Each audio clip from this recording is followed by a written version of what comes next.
স্থিতিশীলতা, বিনিয়োগ, উন্নয়নের জন্য আগে একটি অবাধ নিরপেক্ষ নির্বাচনের মাধ্যমে গঠিত নির্বাচিত সরকার জরুরি বলে মনে করেছেন গণ অধিকার পরিষদের সভাপতি নুরুল হক নূর।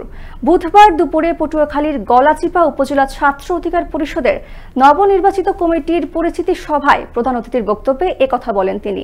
গণ অধিকার পরিষদের সভাপতি বলেন, অন্য শীর্ষস্থানীয় দলের মতো আমরাও আগামী ডিসেম্বর থেকে জানুয়ারির মধ্যে নির্বাচন চাই, কারণ এই সময়টি নির্বাচনের জন্য উপযুক্ত সময়। তবে শুধু মৌলিক সংস্কারই নয়, প্রয়োজনীয় সব সংস্কার করে নির্বাচন দিতে হবে বলে উল্লেখ করেন তিনি।